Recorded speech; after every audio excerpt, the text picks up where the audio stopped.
Jamaah. Oh jamaah. Alhamdulillah. Ini dia amalan pemutih dosa setiap hari. Masya Allah ya. Nah sekarang kita minta ilmunya Ustadz Syam. Ini simple banget nih ya. Yang sering kita remehin. Katanya Bu. Kalau makan masih doa nggak? Bapak baca doanya. Allahumma fima wakina. Setelah makan. Alhamdulillah. Nah katanya itu juga. Itu katanya sebagai bentuk pemutih dosa juga. Bener gak sih Ustadz? Silakan. Terima kasih Bang Ali, tabe guruku, Ustadz Afif, Ustadz Maulana, para alim ulama yang dimuliakan Allah Subhanahu wa taala. Jamaah.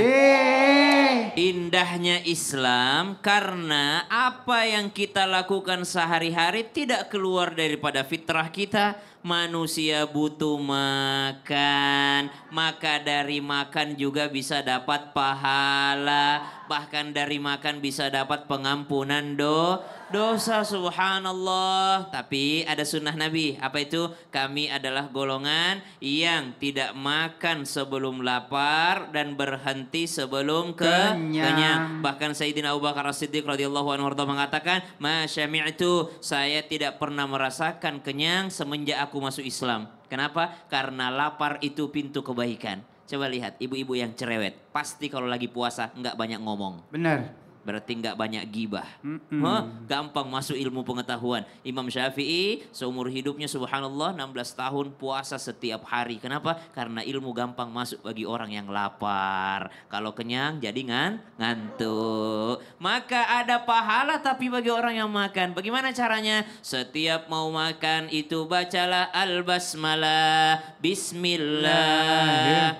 Mau lengkap bismillahirrahmanirrahim. Mau makanannya anti racun bismillahilladzi la yadurru ma'asmihi syai'un fil ardh wa la fis samaa'i huwas samiul alim. Banyak bismillah.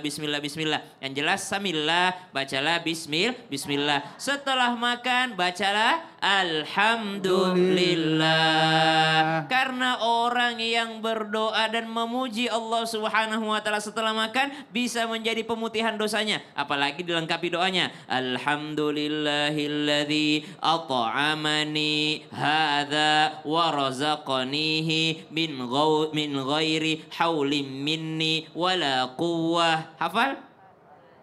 Yang biasanya aja. Alhamdulillahilladzi at'amana wa saqana wa ja'alana minal muslimin. Tapi kalau yang redaksi yang tadi ini memang ada jaminan bahwa ini akan diampuni dosa-dosanya oleh Allah Subhanahu wa taala. Karena kalau yang tadi udah hafal mati, coba hafalin yang baru ini. Karena dia ada pemutihan dosa. Bukan hanya itu, cuci tangan sebelum makan itu membuka pintu rizki. Dalam kitab Kaifatakunu Ghaniyya, bagaimana cara jadi orang kaya, itu cuci tangan sebelum makan itu membuka pintu rizki. Tangan yang mana dicuci? Kanan. Dua-duanya. Dua-duanya, subhanallah. Dan cuci tangan setelah makan itu menghilangkan penyakit gila. Terima kasih Ustaz. Tepuk tangan, nikmat banget ya. Artinya semua yang kita kerjakan dan membawa kebaikan insya Allah akan jadi pemutih dosa. Jamaah. Oh jamaah. Alhamdulillah. Kita panggil Ustaz Afif yuk. Nah, alhamdulillah. Ini lebih luar biasa lagi nih. Ustaz Afif bener gak sih kalau kita pakai baju nih, kita pakai baju, baca doa, jadi penggugur dosa juga. Selain itu pemutih dosa juga nih, bener kagak? Silakan Ustaz. Baik, alhamdulillah. Pakai baju itu adalah syariat Islam yang diminta oleh Allah Subhanahu wa taala menutupi aurat, bukan membungkus aurat. Fahami ibu-ibu? Bahwa yang diminta oleh Allah adalah menutup aurat, bukan membungkus.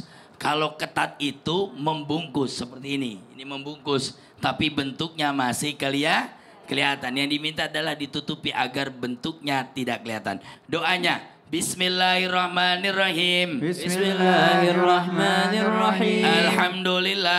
Alhamdulillah. Alladzi kasani hadza thawb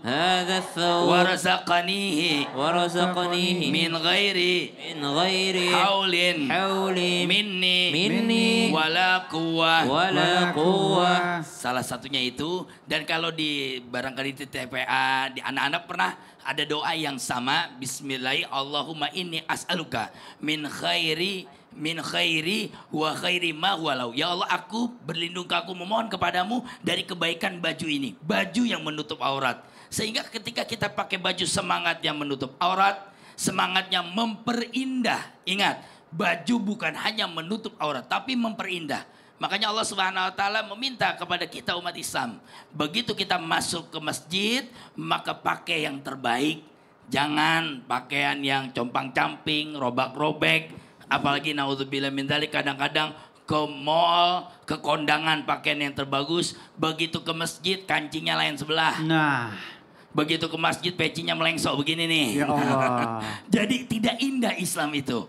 Makanya pakaian ini bagian dari pemutih dosa kita. Dari apa? Dari karena menutup aurat, memperindah kepada Allah Subhanahu wa taala. Dan pakaian ini sekarang ada istilah trennya begini.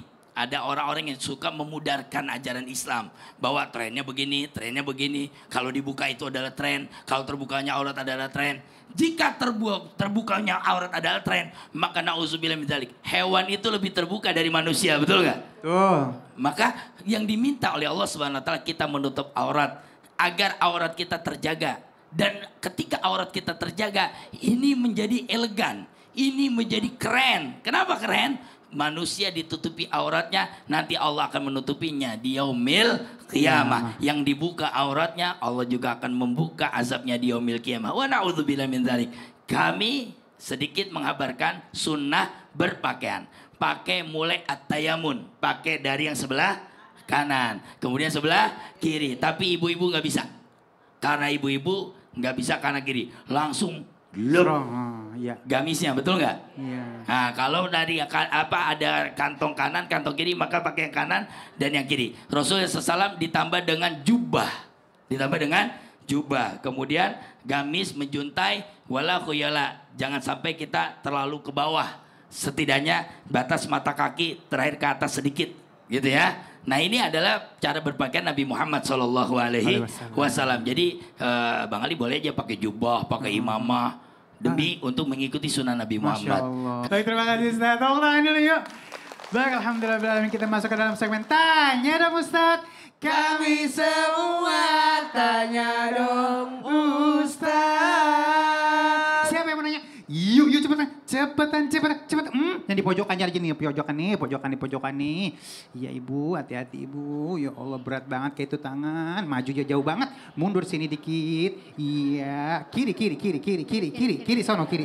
Iya, oke, silakan.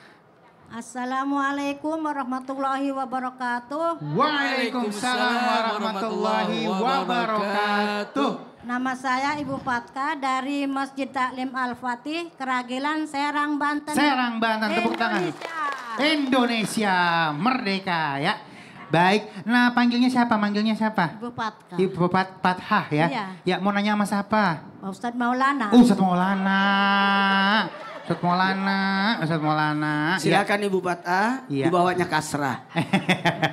Domah dong habis itu. Ustadz Maulana, Ya. katanya dosa seseorang bisa putih dan terhapus total selama dia hidup saat wafat disolati oleh 40 orang lebih. Oh. Nah, itu walau dosa besar juga bisa Ustadz. Oke. Jadi kalau misalnya... Mohon dijawab Ustadz. Iya, mau dijawab bentar, sabar. Berarti kalau misalnya Saya ngefans sama Ustadz Maulana. Oh iya Allah, tepuk tangan dulu. Iya, baik udah cukup ya. Baik, terima kasih. Iya, kita langsung dengar tausiahnya. Ibu boleh kembali ke sana sayang. Iya, silakan Ustadz. Makasih Bang Ali, makasih Ibu Fathah dan Sesabit dan Sesam. Mohon maaf tanpa menggurui, hanya mengingatkan Rasulullah SAW bersabda, tidaklah seorang muslim yang meninggal dunia lantas disolatin oleh 40 orang, ingat, yang tidak berbuat syirik kepada Allah, maka diampuni dosanya, diberikan syafaat. Gini, dengerin. Artinya gini, ada 5 catatan buat hal ini, buat kita sebagai pembelajaran. Yang pertama, sepanjang tidak melakukan kesyirikan. Itu yang pertama. Kemudian, mohon maaf, ketika ada orang meninggal, disolatin. Solat itu bermakna doa. Maka dalam sholat itu ada permohonan doa dan ada permohonan ampunan. Betul tidak? Kan sholatnya yang pertama Allahu Akbar. Apa yang dibaca? Al-Fatihah. Kemudian yang kedua salawat. Kemudian takbir yang ketiga doa untuk orang yang meninggal. Dan yang keempat adalah salam. Apa dari isi sholat jenazah ini mengantarkan ada doa, ada permohonan ampun. Ya, bukankah Al-Fatihah itu doa? Bukankah salawat itu syafaat? Bukankah permohonan ampunan agar diampunkan dosa-dosanya? Bukankah memberi salam adalah memberikan keselamatan? Jadi isinya luar biasa. Pertanyaannya, yang pertama tadi apa? Bu, sepanjang tidak syirik. Kedua, ada sholat, keutamaan sholat jenazah itu sendiri. Barang siapa yang sholat jenazah itu sebenarnya mendapatkan bagaikan satu gunung pahala. Tahu nggak satu gunung pahala? Lebih mulia daripada salat sunnah 1000 rakaat. Jangan Akbar. lewatkan kalau ada salat jenazah. Ikutlah. Kemudian mohon maaf. Ingat ya, potensinya. Potensi diterimanya karena jumlahnya yang banyak. Betul. Betul. Jumlahnya banyak. Mau nggak dikabulkan doanya? Mau. Baca Yasin 40 kali. Allahu Akbar. Kita tidak tahu siapa yang diantara 40 itu yang diijabah doanya. Iya benar. Gampang sebenarnya. Mau Bu? Baca Yasin 40 kali. Kumpulkan ibu-ibu 40. Oh iya sekali baca. Sama-sama baca Yasin. Namanya Yasinan. 2, 3. Yasinan. Kalau sendiri. Yasin. Bareng-bareng. Yasinan. Dan mohon izin, Ustadz, gimana kalau tidak cukup 40? Maka sholatnya pakai 3 saf. Imamnya kemudian ada 10 orang. Jamaah, imam 1, kemudian 9-nya itu dibagi 3. 3 gitu. Formasi Madrid tuh. Hah? Formasi Real Madrid. Tapi ini ilmu yang luar biasa nih ya. Insya Allah doa-doa kita diijabah ya Yasinan bareng-bareng 40 orang. Berkah mudah-mudahan ya. Karena kita tidak tahu siapa yang dijabah doanya kan. Bener banget Ustadz. Baik, terima kasih guru-guru yang dimulakan Allah Subhanahu wa Ta'ala. Terima kasih jamaah yang sudah hadir di studio. Terima kasih juga untuk pemirsa di rumah. Selamat beraktivitas. Jamaah. Alhamdulillah.